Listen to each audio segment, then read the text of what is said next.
YS Jagan ఎలా మాట్లాడుతున్నాడు, మేమందరం ఎలా అడుగుతున్నాం, దండం పెట్టి ఓట్లు అడుగుతున్నాం. మా భవిష్యత్తు కోసం కాదు. నాకేమైనా తక్కువ మీరు చెప్పండి, చంద్రబాబు గారికి ఏం తక్కువ చెప్పండి, వేమిరెడ్డి ప్రభాకర్ రెడ్డి గారికి, నారాయణ గారికి, శ్రీధర్ రెడ్డి గారికి ఎవరికి అవసరం లేదు. కానీ జగన్ ఎలా అడుగుతాడు, సిద్ధం అంటాడు, నాకు ఓటేయండి అంటాడు, ఇట్లా మాట్లాడతాడు. భయపెడతాడు ఏంటి నాకు అర్థం కాదు. ఎవరిని భయపెడతావు నువ్వు? మర్యాదగా మాట్లాడలేవా? ఒకటే గుర్తుపెట్టుకోండి, గాజు పగిలే కొద్దీ పదునే కొద్దీ. పదునే కొద్దా లేదా?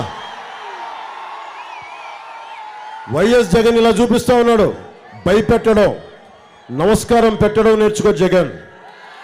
పద్ధతిగా అడుగు. 2019లో ఇలాగ అడిగావా, ఇలా ఓటేయమని అడిగావా, బెదిరించావా? ఇది పుచ్చలపల్లి సుందరయ్య పుట్టిన ఊరు, ఇది ఆయన తిరిగిన నేల, విప్లవం పుట్టిన నేల ఇది, క్లాస్ వార్ మీద పోరాటం చేసిన నేల ఇది. నేను ఇక్కడ పెరిగినోడిని. క్లాస్ వార్ అంటే నాకు తెలుసు. అడ్డగోలుగా భవన నిర్మాణ కార్మికుల సంక్షేమ నిధిని దోచిన వాడు క్లాస్ వార్ గురించి మాట్లాడుతున్నాడు ఈ రోజున. నేను మీకోసం చెప్తున్నాను, మీకోసం అండగా ఉంటాం, కలిసి పనిచేస్తాం, కష్టపడి పనిచేస్తాం, మీ భవిష్యత్తుకి అండగా ఉంటామని తెలుసుకుంటున్నాను. జగన్ రాగానే సంవత్సరంలో అందరూ పారిపోతాం అని చెప్పారు. మేము ఈ జగన్ పాలన తట్టుకోలేం, వెళ్ళిపోతామంటే ఎక్కడికి వెళ్ళిపోతాం మనం? ఒక చెట్టును ఆనుకున్న పక్షి అయితే, గూడు పెట్టుకున్న పక్షి అయితే ఎగిరిపోద్ది.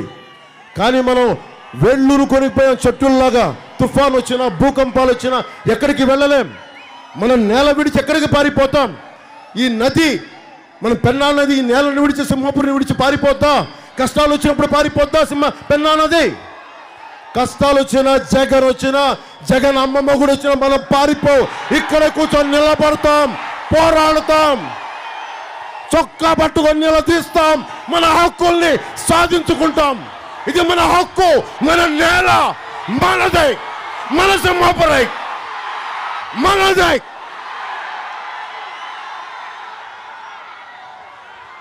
సముద్రం ఒకరి కాళ్ళ దగ్గర కూర్చొని మొరగదు. తుఫాను కొంత చిత్తం మరణం ఎరగదు. పర్వతం ఎవడికి వంగి సలాం చెయ్యదు. మనమంతా కలిపి పిడికిడి మట్టే కావచ్చు, గొంతెత్తితే ఒక దేశపు జెండా కొనంత పొగరు ఉంటుంది.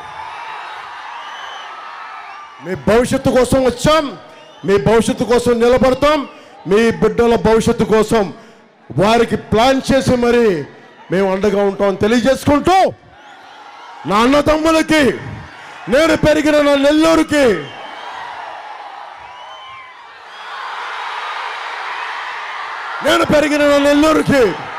ధన్యవాదాలు తెలుపుకుంటూ సెలవు తీసుకున్నాను. జై టీడీపీ, జై బీజేపీ, జై జనసేన, జై హింద్.